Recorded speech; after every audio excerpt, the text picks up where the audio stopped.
Hello friends, welcome to the political philosopher. Friends, एक बार हम फिर से आ चुके हैं अपनी नई वीडियो की तरफ, जो है फेमिनिज्म पे। ठीक है, फेमिनिज्म पे हमें क्या क्या चीज़ें सीखनी है, क्या क्या चीज़ें पढ़नी है, इन सब चीज़ों को हम अच्छे से आज यहाँ पे एनालाइज करेंगे। तो मैं आपको सबसे पहले बता दूँ कि फेमिनिज्म हमारा सबसे इम्पोर्टेंट टॉपिक है। ठीक है, तो इसको हम अच्छे से पढ़ेंगे। इसमें हम कैटेगराइजेशन पढ़ेंगे कि फर्स्ट स्टेज में क्या है नारीवाद की दूसरी लहर क्या है, नारीवाद की तीसरी लहर क्या है। इन सब चीज़ों को अच्छे से हम पढ़ेंगे। और मैं आपको एक फिर से याद दिला दूं कि ये हमारा कोर्स जो है फ्री कंप्लीट कोर्स चल रहा है। ठीक है, फ्री पढ़ा रहा हूँ और डिटेल में पढ़ा रहा हूँ। ये तो आपने अगर कहीं से भी कोर्स खरीदा होगा तो आप मेरे कोर्स से कंपेयर कर लीजिए। अगर आपको यहाँ से अच्छा कोर्स मिल रहा है तो आप बिल्कुल वहाँ से पढ़ सकते हैं। अदरवाइज़ अगर आपको अच्छा नहीं मिल रहा है कोर्स वहाँ पे, तो आप मेरे चैनल से जुड़ सकते हैं। ठीक है, तो आप पहले आप कंपेयर कीजिए मेरे कोर्स से और आप पेड वाले कोर्स से कंपेयर कीजिए कि कौन से कोर्स में आपको अच्छा कंटेंट मिल रहा है, कौन सी चीज़ें जहाँ पे आपको ज़्यादा अच्छे तरीके से समझाई जा रही चीज़ें, जहाँ पे आपको ज़्यादा अच्छा कंटेंट मिल रहा है, आप जाहिर सी बात है आप वहीं जाएंगे। तो आप सबसे पहले नारीवाद को पढ़ने से पहले हमें एक चीज़ और जानना है कि नारीवाद में क्या क्या चीज़ें और समाहित हैं, कि इसकी कितनी ब्रांचेज होती हैं। ये सारी चीज़ें भी हम स्टडी यहाँ पे करेंगे। ठीक है, तो चलते हैं हम फेमिनिज्म की तरफ, देखते हैं फेमिनिज्म क्या है। तो फेमिनिज्म एक विचारधारा है। नारीवाद क्या है? एक विचारधारा है जिसमें महिलाओं से संबंधित, ठीक है, जिसमें नारियों से संबंधित, जिसमें फेमिनिज्म से संबंधित सभी प्रकार के आंदोलन होते हैं इसमें। ठीक है, ये महिलाओं को लेकर जो भी चिंताएं हैं, जो भी दर्शन है महिलाओं के, जो भी विचार हैं महिलाओं के, ठीक है, इस विचारधारा में शामिल किया जाता है कि महिला कैसे प्रताड़ित होती है, महिलाओं के क्या क्या अधिकार होते हैं। तो ये सब नारीवाद के अंतर्गत हम पढ़ते हैं। नारीवाद का उद्देश्य क्या है? शोषण से मुक्ति है, उनकी स्वतंत्र पहचान है, गरिमा को नवीन आयाम देना है। ठीक है, नारीवादियों का उद्देश्य क्या है? सबसे पहले आपको ये जानना है कि नारीवादियों का उद्देश्य है कि शोषण से मुक्ति उनको मिले, उनको एक्सप्लॉयटेशन से फ्रीडम मिलनी चाहिए, उनका भी, महिलाओं का भी एक स्वतंत्र अस्तित्व होना चाहिए और उनके जीवन में गरिमाओं का महत्व मिलना चाहिए। जैसे कि पुरुष को हर प्रकार की गरिमा मिलती है, तो वैसे ही महिलाओं ने एक डिमांड की कि महिलाओं को शोषण से मुक्ति मिलनी चाहिए, महिलाओं को स्वतंत्र अधिकार होने चाहिए और साथ साथ महिलाओं का गरिमामय जीवन भी होना चाहिए। ठीक है, तो ये नारीवाद का क्या है? उद्देश्य है। तो इस तरीके से जब आप चीज़ों को अच्छे से एनालाइज करेंगे तब आपको सारी चीज़ें जाके क्लियर वे में पता चल पाएंगी। ठीक है, अब नारीवादी शब्द का पहला प्रयोग किसने किया? तो काल्पनिक समाजवादी विचारक हैं। जैसे कि मैंने आपको जब समाजवाद पढ़ाया था तो समाजवाद में मैंने बताया था कि एक काल्पनिक समाजवाद है, यूटोपियन सोशलिज्म है। ठीक है, जिसमें बताया था कि रॉबर्ट ओवन, चार्ल्स फूरियर और सेंट साइमन, तीन ऐसे विचारक थे जिनको कल्पनालोकी विचारक मार्क्स ने बोला। ठीक है, कल्पनालोकी विचारक इनको कहा जाता है। तो कुछ ऐसे विचारक थे, मतलब जो कल्पनाओं की बात कर रहे थे समाजवाद में। और अब देखते हैं यहाँ पे कि जो हमारा क्वेश्चन है नारीवाद को लेकर के, कि नारीवाद शब्द का पहली बार प्रयोग किसने किया? तो एक काल्पनिक समाजवादी है, इनका नाम है चार्ल्स फोरियर। इन्होंने 1837 में महिलाओं के लिए समान अधिकार का उल्लेख करने के लिए किया था। ठीक है, तो क्वेश्चन कभी आया कि नारीवादी शब्द का प्रयोग किसने किया? तो नारीवादी शब्द का प्रयोग सबसे पहले चार्ल्स फोरियर ने 1837 में किया। ठीक है, चार्ल्स फोरियर कैसे विचारक हैं? तो मैंने आपको बता दिया था कि जब चार्ल्स फोरियर एक काल्पनिक विचारक हैं, कल्पनावादी समाजवादी हैं ये। ठीक है, यूटोपियन सोशलिज्म से रिलेटेड है। तो ये सारी चीज़ें, अगर आपने सोशलिज्म वाला वीडियो नहीं देखा तो पहले आप उस सोशलिज्म वीडियो को देखें। और जब आप आपको मैं बताऊंगा कि कैसे क्या पढ़ना है इसमें, कैसे चीज़ों को हैंडल करना है। इसके लिए ज़रूरी है कि आप पहले स्टार्टिंग से वीडियो को देखते आए ना। फर्स्ट वीडियो लिबर्टी से है, तो वहाँ से जब आप चीज़ों को देखते आएंगे तो चीज़ें आपको आसानी से कनेक्ट हो पाएंगी।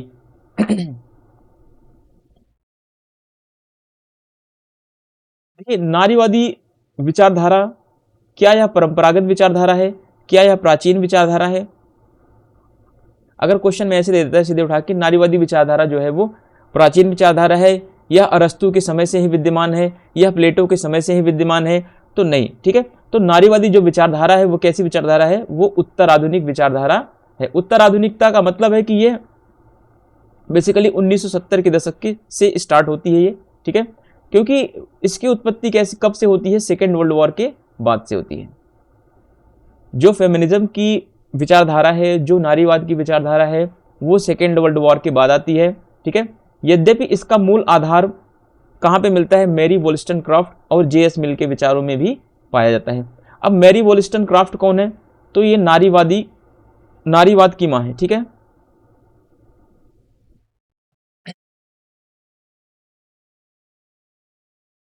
मदर ऑफ फेमिनिज्म, ठीक है, इनको मदर ऑफ फेमिनिज्म बोल सकते हैं। और दूसरी तरफ जे.एस. मिल, जॉन स्टुअर्ट मिल एक उपयोगितावादी विचारक थे, ठीक है। इन्होंने महिलाओं को लेकर के बहुत ज़्यादा पॉजिटिव थे और महिलाओं के अधिकारों की बात इन्होंने की कि महिलाओं को भी शिक्षा का अधिकार मिलना चाहिए, महिलाओं को भी स्वतंत्रता मिलनी चाहिए, महिलाओं को भी उतनी ही लिबर्टी मिलनी चाहिए जितनी कि मेल्स को मिली है, ठीक है। तो अगर बात की जाए तो सबसे पहले कि जो नारीवाद का विचार कहाँ मिलता है, किसके विचारों में, तो मैरी वोल्स्टनक्रॉफ्ट के विचारों में और जे.एस. मिल के विचारों में नारीवाद का विचार देखने को सबसे पहले हमें मिलता है, ठीक है। अगर इससे भी पहले अगर कहीं नारीवाद की बात हो तो हम देख सकते हैं कि प्लेटो के विचारों में मिल सकता है हमें, ठीक है। प्लेटो की जो शिक्षा की व्यवस्था थी इसमें स्त्री पुरुष सभी भाग ले सकते थे, तो ऐसी कहीं व्यवस्था नहीं थी कि केवल स्त्रियों को ही पार्टिसिपेशन का मौका मिलेगा या केवल पुरुषों को मिलेगा, तो ऐसा कुछ भी नहीं था, बल्कि प्लेटो के टाइम पे भी महिलाओं को उतना ही शिक्षा में अधिकार था जितना कि पुरुषों को था। लेकिन हम उतने प्राचीन चीज़ों में नहीं जाएंगे, उतनी पुरानी ग्रीक एथेंस की बातों में नहीं जाएंगे। हमें नारीवाद को पढ़ना है तो नारीवाद में हमें 1970 के बाद से जो चीज़ें हो रही हैं वो चीज़ें हमारे लिए ज़्यादा इंपॉर्टेंट है, ठीक है। अगर पॉलिटिकल थिंकर्स में वैसे अगर बात की जाए तो मैरी वोल्स्टनक्रॉफ्ट को ले सकते हैं क्योंकि इनको नारीवाद की माँ बोला गया है, ठीक है, मदर ऑफ फेमिनिज्म कहा जाता है, और जे.एस. मिल के विचारों में मिलता है। तो कहीं ना कहीं यहाँ से मैरी वोल्स्टनक्रॉफ्ट के विचारों में नारीवाद का आधार दिखाई देता है, और यहीं से मैरी वोल्स्टनक्रॉफ्ट कैसी विचारक हैं, तो उदारवादी नारीवाद है, उदारवादी नारीवादी विचारक है ये। अब हम मैरी वोल्स्टनक्रॉफ्ट को जब पढ़ेंगे तो वहाँ पे अच्छे से इनके चीज़ों को डिटेल में कवरअप करेंगे वहाँ पे, ठीक है।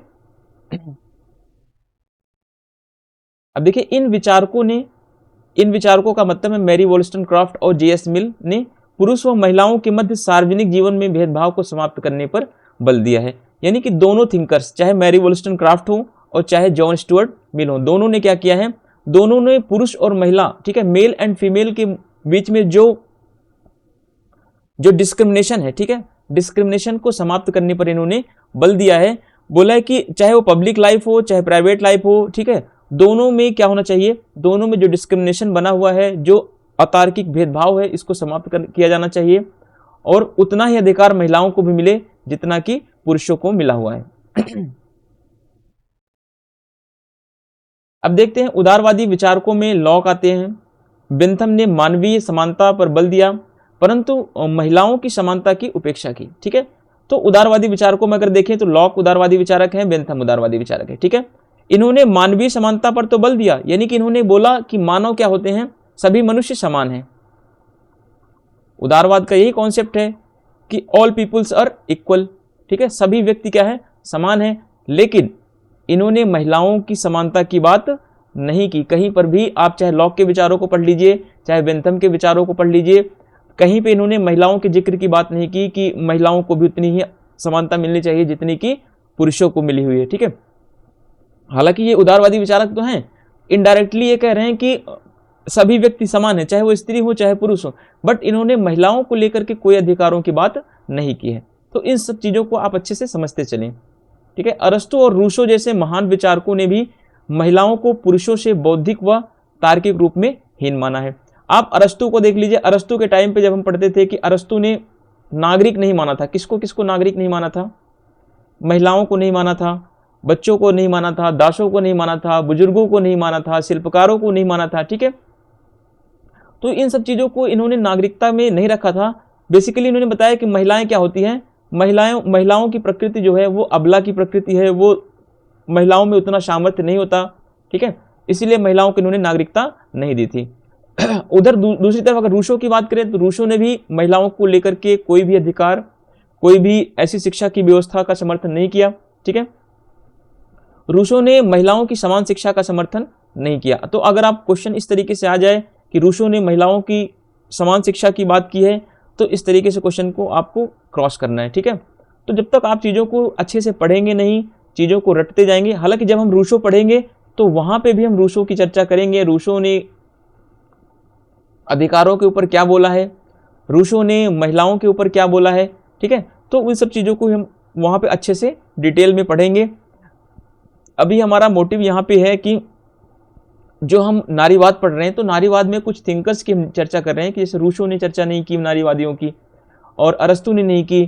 ठीक है, और लॉक और बेंथम जैसे विचारकों ने महिलाओं के अधिकारों की बात नहीं की। तो इतना सारा कॉमन चीज़ें अगर याद कर लेंगे थोड़ी थोड़ी, तो आपको आगे चल के शायद फायदा मिल जाए। ठीक है, अगर आप नहीं याद करते हैं तो आपके लिए शायद प्रॉब्लम खड़ी होगी, क्योंकि क्वेश्चन यहाँ से बनेंगे हमेशा। तो अगर कॉमन बात आपको बताना है कि लॉक ने महिलाओं के अधिकारों की बात नहीं की, बेंथम ने नहीं की, रूसो और अरस्तु जैसे विचारकों ने भी नहीं की। तो इतना अगर आप याद कर लेते हैं तो एक कॉमन सी आपके मन में कॉन्सेप्ट बन जाएगा कि चलो अगर इन सब के ऊपर क्वेश्चन आएगा कि क्या इन्होंने महिलाओं के अधिकारों की बात की, तो आप डायरेक्टली नेग्लेक्ट कर सकते हैं, आप उसको मना कर सकते हैं कि नहीं, इन्होंने महिलाओं के अधिकारों की बात नहीं की। ठीक है, वहीं अगर दूसरी तरफ हमने ऊपर पढ़ा था कि मैरी वॉलस्टनक्रॉफ्ट और जेएस मिल ने, ठीक है, मिल ने महिलाओं के अधिकारों तथा महिलाओं की शिक्षा का समर्थन किया हुआ है। ठीक है, मिल के साथ साथ मैरी वॉलस्टनक्रॉफ्ट हैं जो उदारवादी नारीवादी हैं, नारीवाद की माँ हैं। ठीक है, नारीवाद की जननी है। तो इस तरीके से चीज़ों को हम अच्छे से पढ़ते चलेंगे और अच्छे से समझते चलेंगे। हालांकि हम जो है आगे भी मैरी वॉलस्टनक्रॉफ्ट को एक एक तरीके से पढ़ेंगे, एक एक चीज़ों को वहाँ पे डिटेल में पढ़ेंगे, क्या क्या इनके पॉइंट्स थे, क्या क्या इनकी बुक्स हैं, इन्होंने कौन कौन से तरीके से नारीवादी आंदोलन को समर्थन दिया, किस तरीके से इन्होंने महिलाओं के अधिकारों की मांग की, कैसे महिलाओं के अधिकारों का इन्होंने समर्थन किया। ठीक है, इन सब चीज़ों को हम अच्छे से डिटेल में मैरी वॉलस्टनक्रॉफ्ट को जब हम पढ़ेंगे तो वहाँ पे पढ़ लेंगे। अभी हमें केवल नारीवाद के बारे में हम जान रहे हैं कि कौन कौन से ऐसे थिंकर्स थे जिन्होंने महिलाओं के अधिकारों की बात की, और कौन कौन से ऐसे थिंकर्स हैं जिन्होंने महिलाओं के अधिकारों की बात नहीं की। तो अभी हम ये नारीवाद के एक बेसिक चीज़ों को सीख रहे हैं। आगे की पीपीटी में मैं आपको स्लाइड्स के माध्यम से और आपको एक पाई चार्ट के माध्यम से एक वहाँ पे समझाने की कोशिश करूँगा कि कैसे कैसे कौन कौन से चरण आए, कौन कौन से चरणों में क्या क्या चीज़ें वहाँ पे होती हैं, और कौन कौन से थिंकर किस एज के सपोर्टर हैं, किस चरण के सपोर्टर हैं। ठीक है, तो इस तरीके से हम चीज़ों को वहाँ पे अच्छे से पढ़ेंगे तो आपके दिमाग में सारी चीज़ें बैठ जाएंगी। ठीक है, अब देखिए राजनीतिक विचारधारा के रूप में नारीवाद का उदय कब होता है, तो 20वीं शताब्दी में। ठीक है, ये यूपी पीजीटी में आया हुआ क्वेश्चन है। ठीक है, तो नारीवाद जो है विचारधारा के रूप में कब आती है, 20वीं शताब्दी में आती है, और 1970 के दशक में।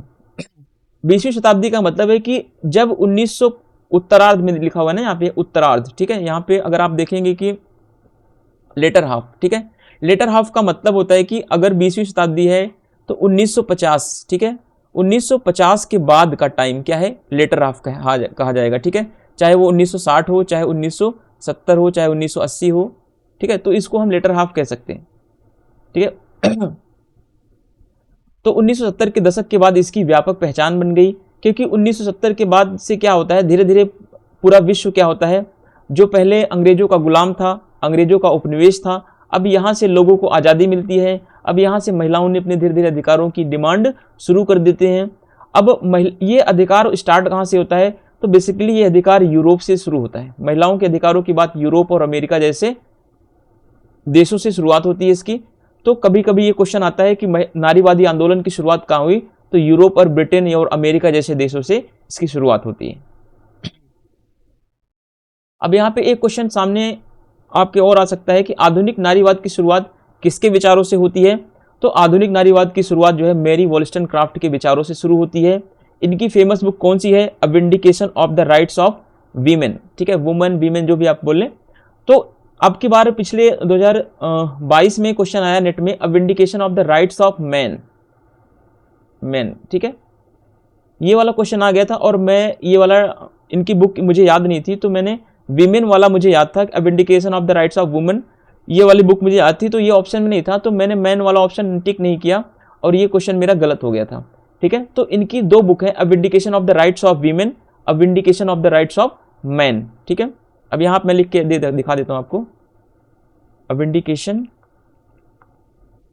Of the rights of man, ठीक है।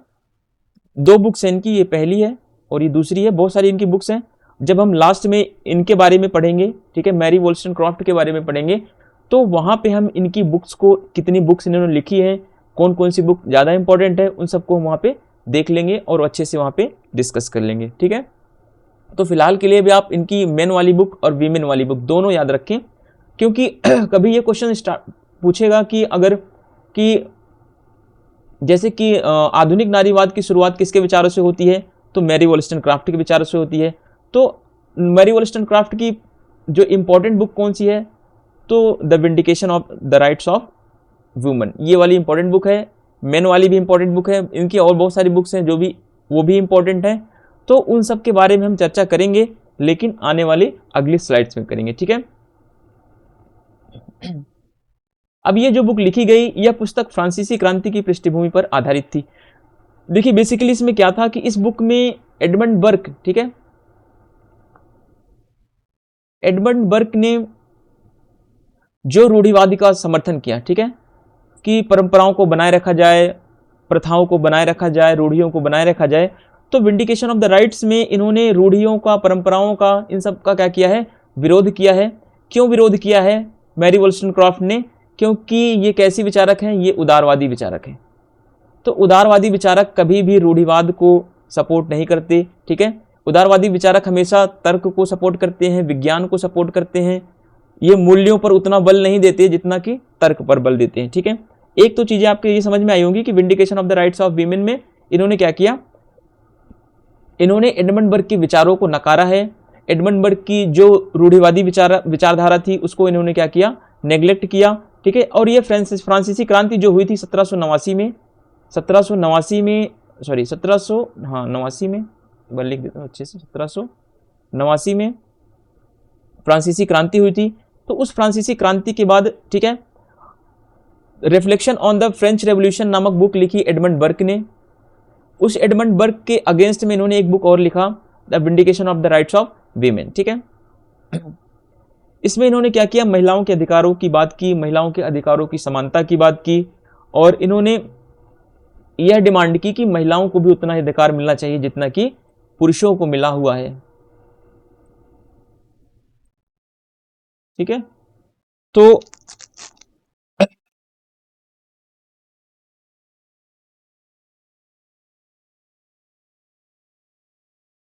चलिए अब हमें यहां तक हमने देख लिया, हमने ये देखा कि बेसिक चीजें हमने अभी क्या पढ़ी, हमने नारीवाद के बारे में देखा, ठीक है, कि नारीवाद क्या है, फेमिनिज्म क्या है। फेमिनिज्म क्या है, एक नारीवादी आंदोलन है, एक नारीवादी दर्शन है, ठीक है, जिसमें महिलाओं के सभी अधिकारों की बात की जाती है, महिलाओं ने अपने अधिकारों के लिए लड़ाई की। इसका उद्देश्य क्या है नारीवाद का, तो नारीवाद का उद्देश्य शोषण से मुक्ति, ठीक है। और उनकी महिलाओं की, जो नारीवादी हैं वो अपने महिलाओं को लेकर के क्या करती हैं, महिलाओं की स्वतंत्र पहचान की बात करती हैं, महिलाओं की गरिमा की बात करती हैं, ठीक है। फिर हमने क्या देखा, फिर हमने देखा कि नारीवाद जो शब्द है, ठीक है, नारीवाद शब्द को सबसे पहले किसने दिया, तो सबसे पहले जो शब्द दिया चार्ल्स फोरियर ने शब्द को दिया। कब दिया, 1837 में दिया, ठीक है। अब हम इसके बाद हमने ये देखा कि नारीवादी विचारधारा जो है उत्तर आधुनिक विचारधारा है। अब नारीवाद की उत्पत्ति कब होती है, क्या प्रथम विश्व युद्ध के बाद होती है, नहीं, तो प्रथम विश्व युद्ध के बाद नहीं, बल्कि सेकेंड वर्ल्ड वॉर के बाद इसकी उत्पत्ति होती है, ठीक है। अब क्वेश्चन यहाँ पे फिर हमने देखा था कि नारीवादी आंदोलन का मूल आधार किसके विचारों में देखने को मिलता है, तो मैरी वोल्स्टनक्रॉफ्ट के विचारों में देखने को मिलता है, क्योंकि मैरी वोल्स्टनक्रॉफ्ट एक उदारवादी नारीवादी है। मैरी वोल्स्टनक्रॉफ्ट उदारवाद की माँ है, उदारवादी नारीवाद की माँ है, ठीक है। फिर मिल ने भी क्या किया, महिलाओं के अधिकारों की बात की। फिर हमने देखा कि कुछ ऐसे थिंकर्स थे जिन्होंने महिलाओं के अधिकारों की बात नहीं की, जिसमें लॉक और बेंथम थे, रूसो और अरस्तु थे, ठीक है। तो ये सारी चीज़ें आप एक बार रिवीजन कर लेना। और फिर हमने देखा था कि नारी राजनीतिक रूप में, पॉलिटिकल आइडियोलॉजी के रूप में फेमिनिज्म कब आया, तो ये 20वीं शताब्दी में आया, ठीक है, 1970 के दशक में आया। फिर हमने ये देखा कि आधुनिक नारीवाद की शुरुआत कब हुई, तो मैरी वोllstonecraft के विचारों से होती है। इनकी फेमस बुक है a vindication of the rights of women, a vindication of the rights of men, बहुत सारी इनकी बुक्स हैं, ठीक है। तो ये सारी चीजें क्या करना, आप अच्छे से कवरअप करना। और अब ये तो रही हमारा बैकग्राउंड, ठीक है, ये तो हमने अभी कॉमन चीजें पढ़ी हैं कि किस थिंकर्स ने नारीवाद को सपोर्ट किया है, किस थिंकर्स ने नारीवाद को सपोर्ट नहीं किया है, नारीवाद का क्या उद्देश्य है, नारीवाद किन किन बातों पर बल देता है, नारीवाद क्या है ना। अभी तक हमने ये सारी चीजें कॉमन सी चीजें सीखी। अब सीखेंगे हम नारीवाद के क्या क्या चरण है, कैसे कैसे ये आंदोलन आगे बढ़ा, कौन कौन से ऐसे थिंकर्स हैं जो प्रथम चरण में आते हैं, कौन कौन से ऐसे थिंकर्स हैं जो दूसरे चरण में आते हैं, पहले चरण में कौन कौन से अधिकारों की मांग की गई, दूसरे चरण में कौन कौन से अधिकारों की मांग की गई, है ना, और तीसरे चरण में जो समकालीन नारीवाद है, इस चरण में कौन कौन से अधिकारों की मांग की गई। तो इन सब के बारे में हम अच्छे से स्टडी करेंगे और देखेंगे कि अपने पीपीटी के माध्यम से क्या क्या चीजें सामने हमारे आती हैं, ठीक है।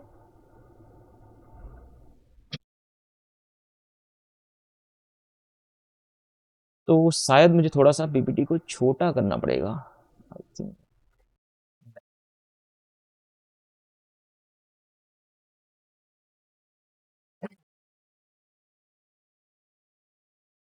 छोटा नहीं करेंगे इसको, थोड़ा सा हम, ठीक है, चलिए देखते हैं। अब हम देखेंगे कि कितने स्टेजेस हैं, ठीक है, नारीवादी आंदोलन के कितने चरण हैं, कितने स्टेजेस हैं इसकी, ठीक है, नारीवादी आंदोलन के चरण या स्टेजेस कह सकते हैं। क्लियर है। तो इसमें हम देखेंगे प्रथम चरण, दूसरा सेकंड स्टेज और थर्ड स्टेज। इसको मैं इंग्लिश में नहीं बना पाया।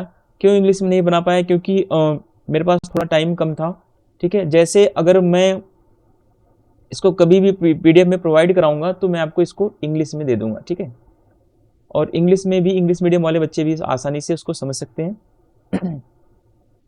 तो अब हमारे सामने क्या है, 3 चरण है। नारीवादी आंदोलन के कितने चरण है, बेसिकली 3 चरण है, ठीक है। अब एक एक चरण को क्या क्या नाम से जाना जाता है। तो पहले चरण में उदारवादी नारीवाद आया, ठीक है। पहले ही चरण में क्या आता है, 2 चीजें आती हैं, एक तो उदारवादी नारीवाद आता है, दूसरा समाजवादी नारीवाद आता है पहले चरण में, ठीक है। फिर दूसरे चरण में क्या आता है, उग्र नारीवाद आता है, ठीक है, रेडिकल फेमिनिज्म इसे बोलते हैं, रेडिकल फेमिनिज्म, ठीक है। फिर थर्ड स्टेज में क्या आता है, तीसरे चरण में कंटेम्प्रेरी फेमिनिज्म आता है, या समकालीन कह सकते हैं, समकालीन नारीवाद जो लिखा हुआ है, ठीक है। तो इन सब चरणों की क्या क्या विशेषताएं हैं, क्या क्या चीजें इस चरण में होती हैं, इन सब स्टेजेस को हम अच्छे से एक एक करके यहाँ पे पहले समझने का प्रयास करते हैं शॉर्ट में। फिर उसके बाद इन सब स्टेजेस को, उदारवादी नारीवाद क्या है, उदारवादी नारीवाद में कौन कौन से थिंकर हैं, इन थिंकर्स के विचारों को हम अच्छे से डिटेल में और वहाँ पे पढ़ेंगे, ठीक है। तो अगर हम कॉमन सी बातों को समझें, जो एग्जाम के पॉइंट से, जो आपके रिवीजन के लिए मैंने ये चार्ट बनाया हुआ है, ठीक है, ये बहुत ही हेल्पफुल चार्ट होगा, क्योंकि आपको ये बार बार यहाँ पे आपको पेजेस पलटने नहीं पड़ेंगे अगर आपके पास ये चार्ट होगा, ठीक है। इस चार्ट के माध्यम से आप देख सकते हैं कि कौन कौन से थिंकर, कौन कौन सी आइडियोलॉजी किन्होंने कब दिया, और कौन कौन सी जो स्टेजेस हैं, ठीक है, कौन कौन से स्टेजेस में क्या क्या बातें कही गई हैं और वो किस चरण से संबंधित है। इन सब चीज़ों को हम चल रहे हैं स्टडी करने, ठीक है। तो पहले हम देखेंगे प्रथम चरण की बात, फर्स्ट स्टेज की बात देखेंगे। फर्स्ट स्टेज में 2 चीज़ें आई, मैंने बता दिया, पहला लिबरल फेमिनिज्म आया, दूसरा सोशलिज्म फेमिनिज्म आया, ठीक है। तो अब देखते हैं कि उदार नारीवाद की क्या विशेषताएं हैं। यह व्यक्तिवाद पर बल देती है, ठीक है। व्यक्तिवाद का मतलब क्या है, व्यक्ति विवेकशील है, ठीक है, व्यक्ति समान है, व्यक्ति नैतिक रूप से समान है। जब व्यक्ति नैतिक रूप से समान है तो महिला भी व्यक्ति है, ठीक है, महिलाओं को भी उतनी समानता मिलनी चाहिए जितनी कि पुरुषों को मिलनी चाहिए। तो कहने का मतलब है, उदारवादी नारीवाद में क्या होता है, पहली बार स्त्री और पुरुष को लेकर के समानता की बात की जाती है। कि देखिए यहाँ पे समझने वाली सबसे चीज इंपॉर्टेंट क्या है कि यहाँ पे उदारवादी जो नारीवाद थी, ठीक है, इन्होंने पितृ सत्ता को समाप्त करने की बात नहीं की, इन्होंने बस थोड़ा सा अधिकार मांगा है। क्या अधिकार मांगा कि हमें भी पुरुषों के समान बना दिया जाए, महिलाओं को भी उतना ही अधिकार दे दिया जाए जितने कि पुरुषों को, ठीक है।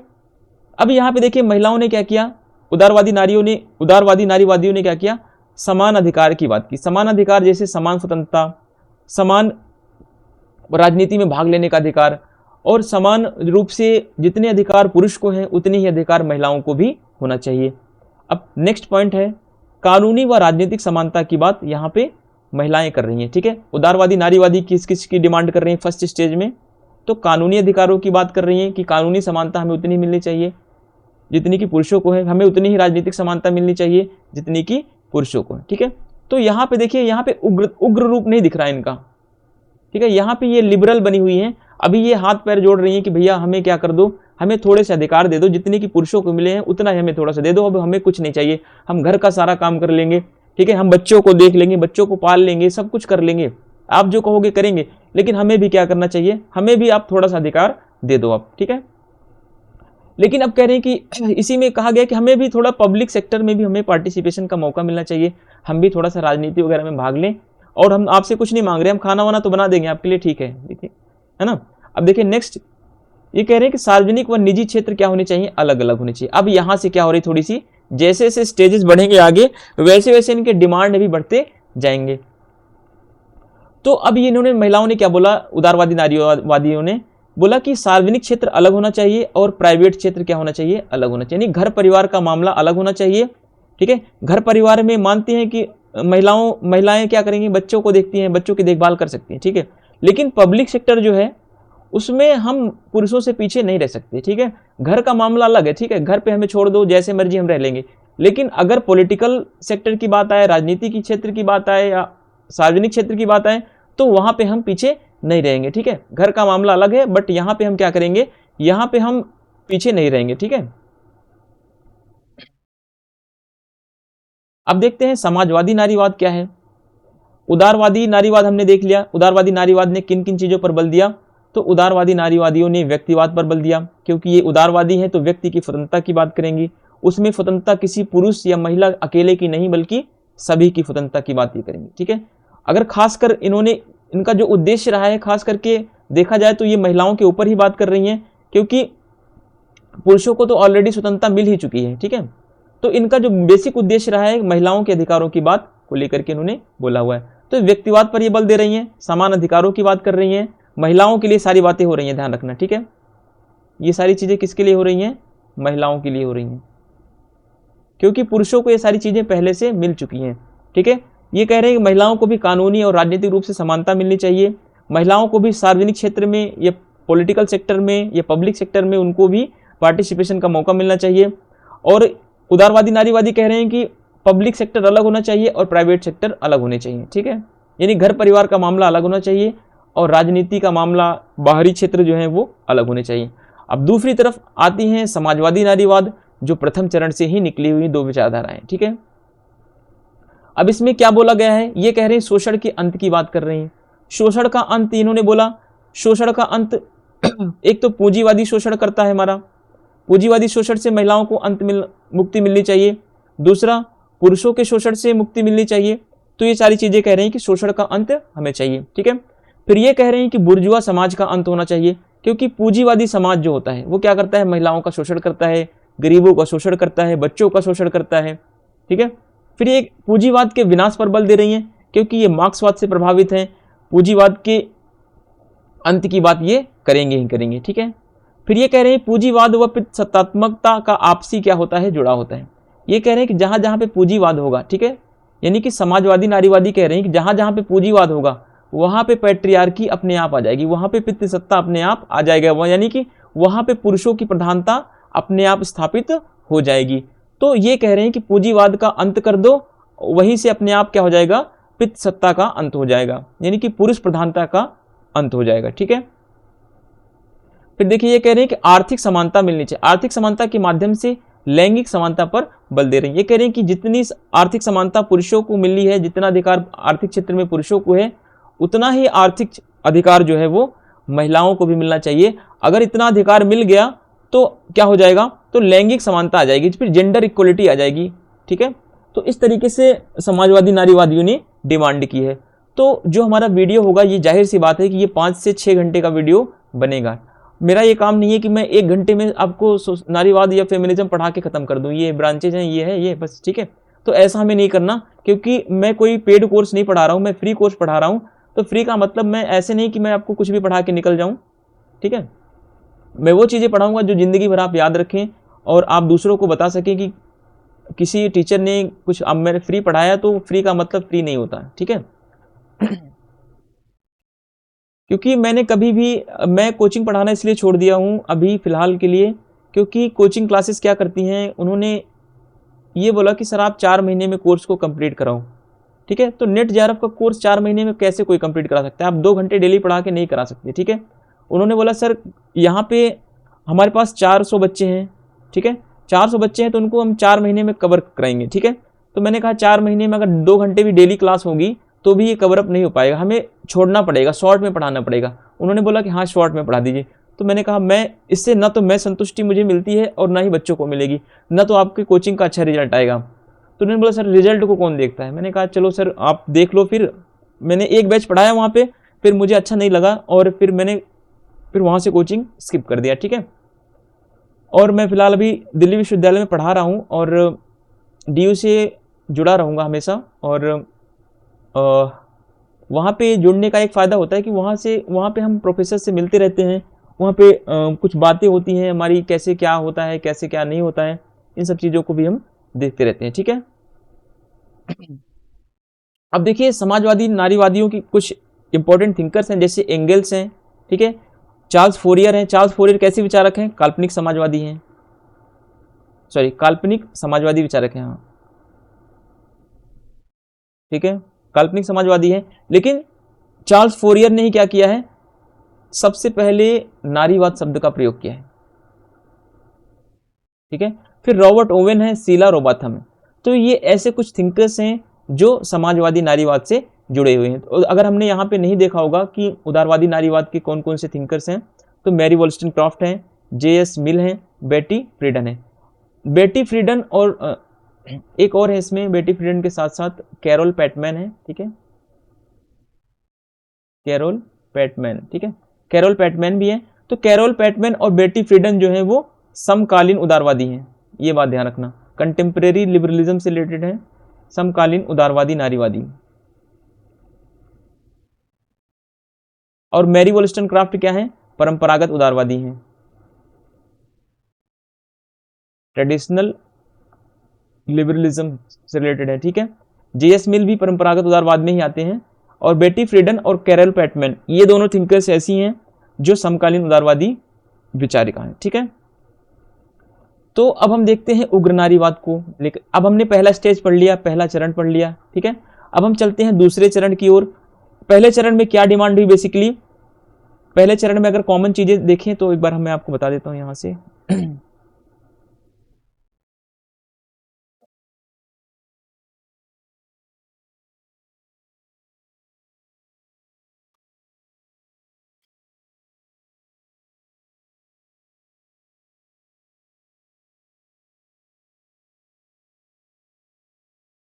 चलिए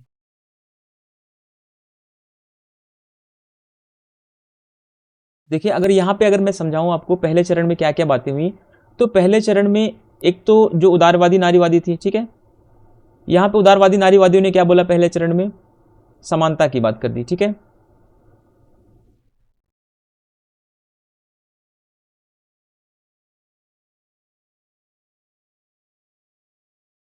समानता की बात की। दूसरी तरफ वही देखेंगे, समानता कैसी मिलनी चाहिए, समानता राजनीतिक हो, समानता आर्थिक हो, समानता मिलनी चाहिए सार्वजनिक क्षेत्र में, पब्लिक सेक्टर में, ठीक है। तो ये बातें कौन कर रहा है, ये बातें जो है समानता की बात कर रहे हैं उदारवादी नारीवादी।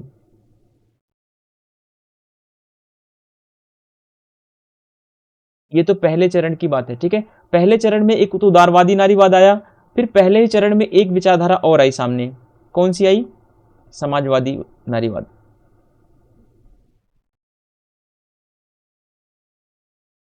ठीक है। समाजवादी नारीवाद आता है, तो समाजवादी नारीवाद भी क्या कहता है, शोषण से मुक्ति चाहिए हमें, ठीक है। कह रहे हैं पूंजीवाद का अंत होना चाहिए।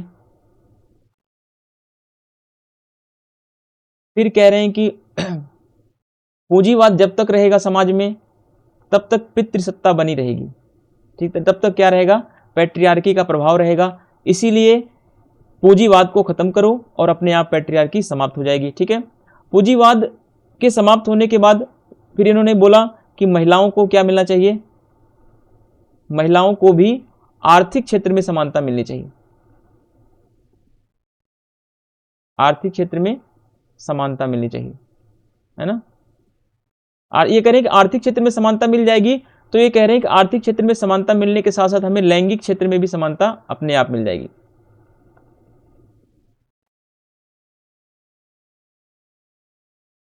ठीक है, तो ये सारी चीजें आप समझते चलें, क्लियर है।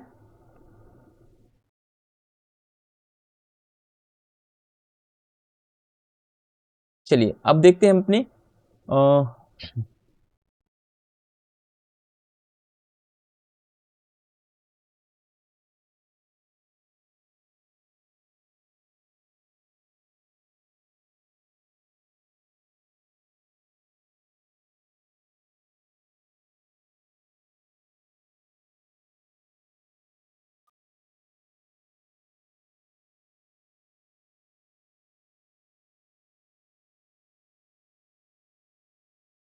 ठीक है, तो अब हम देखते हैं कि सेकेंड स्टेज में क्या क्या बातें होती हैं। हमने पहले चरण की बात को देख लिया, पहले चरण में समानता की बात है, समान अधिकारों की बात है, ठीक है। तो कहने का मतलब उदारवादी विचारक किस पर बल दे रहे हैं, समानता पर बल दे रहे हैं भी यहाँ पे, ठीक है। ये बस इतना ही मांग डिमांड कर रहे हैं कि हमें भी पुरुषों के जितना अधिकार दे दीजिए। वहीं अगर दूसरी तरफ समाजवादियों की देखें तो समाजवादी शोषण के अंत की बात कर रहे हैं, पूंजीवाद के अंत की बात कर रहे हैं, ठीक है। ये कह रहे हैं कि जब जब पूंजीवाद रहेगा तब तक पैट्रियार्की बनी रहेगी, तब तक पितृसत्ता का प्रभाव बना रहेगा, ठीक है। अगर आपको ये वाला पार्ट समझ में आ गया तो हम दूसरे पार्ट की तरफ आगे बढ़ते हैं। दूसरे पार्ट में देखेंगे यानी कि दूसरा चरण नारीवाद का, ये तो उदारवादी चरण था, इसमें कम अधिकारों की मांग होती है। लेकिन जैसे ही उदारवादी चरण के बाद सेकंड जब स्टेज आता है उग्रवादी नारीवाद या रेडिकल फेमिनिज्म आता है, ठीक है। इसका टाइम पीरियड है 1950 से लेकर के 1960 का दशक, ठीक है। तो उग्र नारीवाद या रेडिकल फेमिनिज्म में क्या होता है, रेडिकल फेमिनिज्म, इसमें इन्होंने क्या बोला, इसमें इन्होंने बोला कि जेंडर समानता अब हमें चाहिए, ठीक है। जेंडर समानता का मतलब होता है, एक होता है, पहले दो चीजें आपको समझनी चाहिए।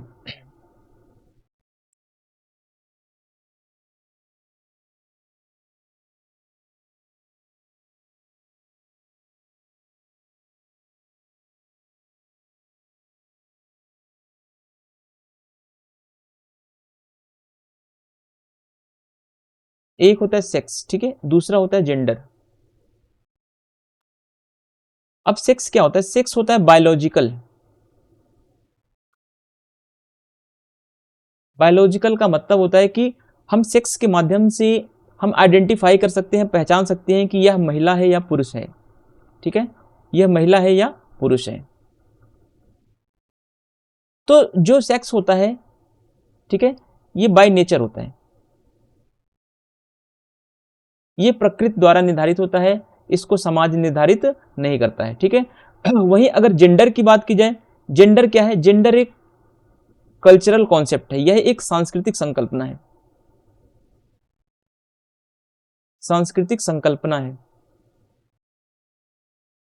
यानी कि सांस्कृतिक संकल्पना या कल्चरल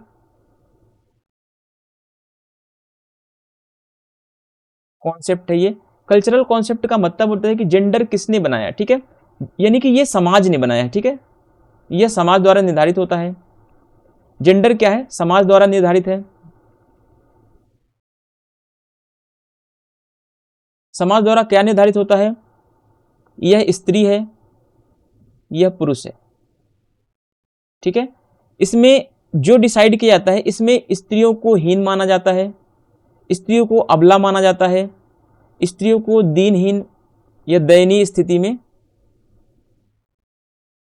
रखा जाता है, स्त्रियों को कमजोर माना जाता है, ठीक है।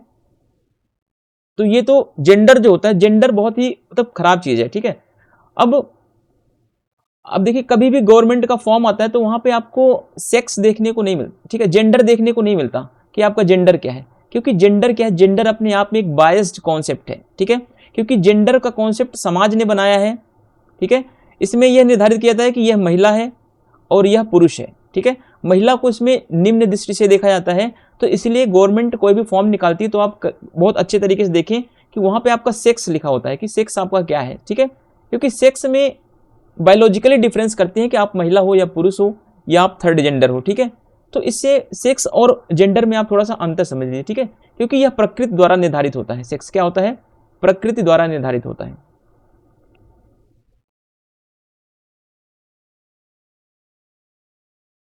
वहीं आपने समझ लिया जेंडर क्या है, सांस्कृतिक संकल्पना है जो जेंडर को समाज बनाता है, ठीक है, समाज के द्वारा यह निर्धारित होता है। तो जेंडर समानता का क्या मतलब है, जेंडर समानता का मतलब है कि समाज में जैसे पुरुष हैं, ठीक है, जेंडर इक्वलिटी का मतलब क्या है, पुरुष इज इक्वल टू महिला, यानी कि पुरुष के बराबर क्या है, महिलाएं हैं, महिलाओं के बराबर क्या है, पुरुष हैं, इसी को बोलते हैं जेंडर इक्वलिटी, ठीक है। यानी कि जितने अधिकार समाज में पुरुषों को मिले हैं उतने ही अधिकार महिलाओं को मिले, तभी क्या होगी, तभी जेंडर इक्वलिटी आएगी। लेकिन सेक्स इक्वलिटी नहीं हो सकती। क्या male is equal to female मान सकते हैं, नहीं मान सकते ना, क्योंकि ये बायोलॉजिकल डिफरेंस है, ठीक है, बायोलॉजिकल डिफरेंस को हम नहीं मान सकते, ठीक है। तो जो प्रकृति द्वारा निर्धारित है उसे हम महिला को पुरुष कैसे मान सकते हैं। लेकिन वहीं पर अगर हम अधिकारों की बात की जाए या जो सांस्कृतिक संकल्पनाएं हैं, इसमें हम पुरुषों के अधिकारों को जितना मिलना चाहिए उतना ही महिलाओं के अधिकारों को हम मान सकते हैं, क्योंकि यह समाज ने निर्धारित किया है, तो इसको हम मान सकते हैं, male is equal to female. Clear है, ठीक है। तो इसमें क्या बोला गया है, जेंडर समानता, यानी कि महिलाओं को, महिला पुरुष क्या है, सभी समान होने चाहिए। देखिए यहाँ पे जेंडर समानता दिया है, यहाँ पे सेक्स इक्वलिटी नहीं दी है, ये बात ध्यान रखना आप, ठीक है। सेक्स इक्वलिटी क्या है, सेक्स बायोलॉजिकल है, वो आप पढ़ चुके हैं, ठीक है। अब यहाँ पे बोला गया है कि व्यक्तिगत ही राजनीतिक है, पर्सनल इज पॉलिटिकल है। फिर यहाँ पे जो उग्र नारीवादी हैं, यहाँ पे अधिकारों की बात नहीं कर रही हैं, अब ये तो सीधे डिमांड कर रही है कि हमें अधिकार नहीं चाहिए, अब हमें चाहिए क्या, हमें पितृसत्ता का अंत चाहिए, हमें पैट्रियार्की का एंड चाहिए, हम पैट्रियार्की को ही समाप्त करेंगे। देखिए यहाँ पे पहले इन्होंने शुरुआत की हमें समान अधिकार दे दो, लेकिन जैसे जैसे समाज बदलता गया है, जैसे जैसे स्टेजेस चेंजेस होते गए, जैसे जैसे समाज में परिवर्तन आता गया, तो इनके अधिकारों में, इनकी मांग में भी क्या हुआ, परिवर्तन आया। इन्होंने बोला कि अब हमें समानता तो मिल चुकी है, अब हम पितृसत्ता का अंत करना चाहते हैं, ठीक है। अब हम चाहते हैं कि जो समान श्रम विभाजन है वो रहे, जितना वेतन पुरुषों को मिलता है उतना ही वेतन वही काम करने के महिलाओं को भी मिलना चाहिए, ठीक है। अब ये कह रहे हैं कि महिलाओं को भी घर में काम करने का वेतन मिलना चाहिए, ठीक है। जो महिलाएं घर में काम करती हैं उनका क्या होना चाहिए, मूल्य होना चाहिए, उनको भी सैलरी मिलनी चाहिए उस घर के काम करने के बदले, ठीक है। जैसे पुरुष काम करके बाहर से आते हैं तो वो कहते हैं मैं काम करके आ रहा हूँ, तो क्या महिलाएं घर में थोड़ी बैठी रहती हैं, महिलाएं भी तो घर में काम करती हैं। महिलाएं जो घर में काम करती हैं उनको अगर वेतन मिले तो क्या वेतन नहीं होगा। तो अब यहाँ पे क्या हो रहा है, अब महिलाएं क्या कर रही हैं, अब यहाँ पे नारीवादी जो उग्र नारीवाद है कह रहे हैं कि अब हमें क्या होना चाहिए, श्रम का विभाजन हो जाना चाहिए, ठीक है, कि अब कोई काम मतलब एक वो नहीं रहेगा कि ये महिला करेगी ये पुरुष करेंगे, ठीक है। अब एक अगर मान लीजिए कि यहाँ पे अगर पुरुष ने ये काम किया, एक काम को पुरुष ने किया और उसको 10 रुपये मिल रहे हैं, तो अगर वही काम सेम महिला भी करेगी तो उसको भी क्या मिलना चाहिए, 10 रुपये मिलना चाहिए। ऐसा नहीं होना चाहिए कि महिलाएं 200 रुपये मिलेगी उनको और पुरुषों को 500 रुपये मिलेगा। अब आज देखेंगे कि जहाँ पे आप कहीं महिला लेबर काम करती हैं, ठीक है, जहाँ महिलाएं अगर कंस्ट्रक्शन में लगी हैं उनको 300 रुपये मिलते हैं और पुरुषों को वही काम करने के 500 रुपये मिलते हैं। ऐसा माना जाता है कि महिलाएं पुरुषों की अपेक्षा कम श्रम कर पाती हैं। क्या ये समानता है? नहीं। तो ये काम नहीं होना चाहिए, क्योंकि महिलाएं भी उतना ही समय दे रही हैं, पुरुष भी उतना ही समय दे रहे हैं, ठीक है। महिला भी उतना ही काम करती हैं जितना कि पुरुष करते हैं। तो इस तरीके से अब क्या हो रहा है, जैसे रेडिकल फेमिनिज्म आया तो अब इन्होंने क्या किया, अब उदारवाद की मान्यताओं से आगे बढ़ करके क्या कर रही हैं, अब पितृसत्ता के अंत की बात कर रही हैं, ठीक है। अब ये कह रही हैं कि सिस्टरहुड सोसाइटी की बात कर रही हैं, भगिनी समाज की बात कर रही हैं, कह रहे हैं कि अब हमें पुरुषों से शादी नहीं करनी चाहिए, ठीक है, शादी नहीं करनी चाहिए। अब शादी नहीं करेंगे तो फिर ये कह रहे हैं कि तब पुरुषों को पता चलेगा कि क्या होता है, महिलाओं का क्या अस्तित्व होता है, ठीक है। अब ये कह रहे हैं कि नारियों को मुक्ति पर बल दे रहे हैं, ठीक है, जो जितने भी फीमेल्स हैं इनके फ्रीडम पर बल दे रही हैं, ठीक है। अब यहाँ पे देखते हैं कि कुछ इंपॉर्टेंट थिंकर्स हैं जो रेडिकल फेमिनिज्म से जुड़ी हुई हैं, जैसे सिमोन द ब्यूआन। बुआ, देखिए बुआ क्या है, बुआ शब्द जो है भारत में बहुत प्रचलित है, ठीक है। इनका पूरा नाम अगर देखिए ब्यूआन है, ठीक है, सिमोन द ब्यूआन, ठीक है। ऐसे मतलब सिमोन द बुआ, ब्यूआन, कुछ भी आप बोल लें, ठीक है। फिर अगली जो थिंकर है केट मिलेट है, इनकी बुक है द सेक्सुअल पॉलिटिक्स। फिर जर्मीन ग्रीर है, फिर सुलामित फायरस्टोन है, सुसान ब्राउन है, सुसान मोलर ओकिन है, ठीक है, और वर्जीनिया वुल्फ। ये सब बहुत सारे थिंकर्स हैं जो उग्र नारीवाद से जुड़े हुए हैं, जो रेडिकल फेमिनिज्म से जुड़े हुए हैं। तो कभी क्वेश्चन पूछता है निम्नलिखित में से कौन सी ऐसी विचारक हैं जो उदारवादी हैं। अगर उसमें से 4 ऑप्शन आ जाए, एक सिमोन द ब्यूआ और कैट मिलेट, फिर वर्जीनिया वुल्फ और मैरी वोल्स्टनक्रॉफ्ट, तो आपको क्या टिक करना पड़ेगा, मैरी वोल्स्टनक्रॉफ्ट, क्योंकि ये उदारवादी हैं, ठीक है। ये सब क्या है, उग्र उदारवादी हैं। उदारवादी तो है, ये उग्र नारीवादी सपोर्टर हैं, ठीक है। अब देखिए कुछ जो उग्र नारीवादी विचारिका हैं उनकी कुछ मैंने यहाँ पे बुक्स मेंशन कर दी है। हालांकि मैं आगे चल के और बुक्स डिटेल में एक एक करके, जैसे यहाँ पे मैंने एक एक बुक अभी मेंशन किया है, ठीक है। जब मैं आगे और पढ़ाऊंगा डिटेल में उग्र नारीवाद को, तो वहाँ पे मैं क्या करूँगा, यहाँ पे मैंने सारे कॉन्सेप्ट को नहीं समेट पाया हूँ, ठीक है, क्योंकि एक पीपीटी की स्लाइड्स की एक सीमा होती है। अब मैं ज़्यादा वर्ड्स भी छोटे नहीं कर सकता इसके, ठीक है। तो मैंने मेन चीज़ें जो उग्र नारीवाद की हैं वहाँ यहाँ पे मैंने एक पॉइंट्स में आपको समझाने की कोशिश की है। तो ये इनकी डिमांड रही है। और कुछ ऐसे थिंकर्स हैं जिनके बारे में मैंने एक एक बुक्स को यहाँ पे मेंशन कर दिया है। बाकी आगे चल के हम इन्हीं कैट मिलेट की जितनी बुक्स होंगी 2, 4, 5 एक एक करके सारी बुक्स को हम वहाँ पे मेंशन करेंगे, ठीक है। कैट मिलेट की है द सेक्सुअल पॉलिटिक्स है, सिमोन द ब्यूआन की है द सेकेंड सेक्स, जर्मीन ग्रीक की है द फीमेल यूनक, बेटी फ्रीडन की है द फेमिनिन मिस्टिक्स, ठीक है, the Shulamith Firestone the dialectic of sex है, वर्जीनिया वुल्फ की है a rooms of one's own, ठीक है। तो वर्जीनिया वुल्फ की हम और भी सारी बुक्स को देखेंगे, फायरस्टोन की और सारी बुक्स को देखेंगे, बट यहाँ पे जो एग्जाम के पॉइंट्स ऑफ व्यू से इन्हीं क्वेश्चन, यही सारे क्वेश्चन आते हैं, ठीक है। इससे बाहर नहीं पूछता। अगर आपको बिलीव ना हो तो आप एग्जाम के जो अब तक के एग्जाम हुए हैं उनके प्रीवियस ईयर के क्वेश्चन आप उठा के देखिए, यार यही सारे क्वेश्चन आए हुए हैं। और आप प्रैक्टिस में जरूर लगाते रहें इन सब क्वेश्चन को, ठीक है। जब तक आप प्रैक्टिस नहीं लगाएंगे मेरे पढ़ाने का कोई फायदा नहीं निकलेगा आपको। तो प्रैक्टिस जो है मोस्ट इंपॉर्टेंट है। और एक बार मैं वीडियो का ड्यूरेशन चेक करता हूँ, 47 मिनट का हो चुका है, ठीक है। तो 50 मिनट में हम देखते हैं इसको, क्योंकि ज़्यादा लेंदी हो जाती है वीडियो, ज़्यादा बड़ी हो जाएगी तो आप लोग के लिए थोड़ा सा मुश्किल होता है। और यहाँ पे और फिर हम क्या करेंगे आगे, अब हम देखेंगे तीसरा स्टेज क्या होता है, तीसरे स्टेज में क्या क्या बातें होती हैं। तीसरे स्टेज को क्या बोला गया है, तीसरा चरण जो है 1990 के बाद आता है, ठीक है, 1990 के बाद आता है थर्ड स्टेज को कंटेम्प्रेरी फेमिनिज्म बोला जाता है।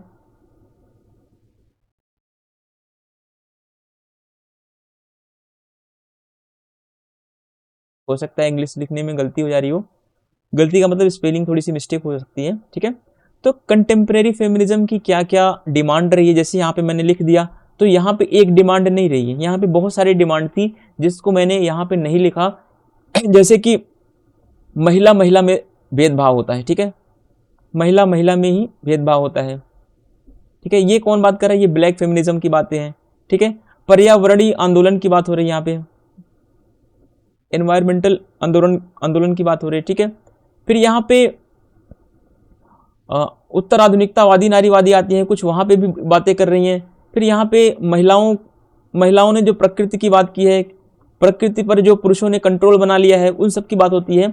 तो मोस्ट इंपॉर्टेंट क्या है यहाँ पे, जो थिंकर है वंदना शिवा, ये भारतीय विचारक हैं, ठीक है। तो ये भारतीय विचारक हैं। फिर है Gayatri Spivak, Michel फुको, Jacques Derrida, ठीक है।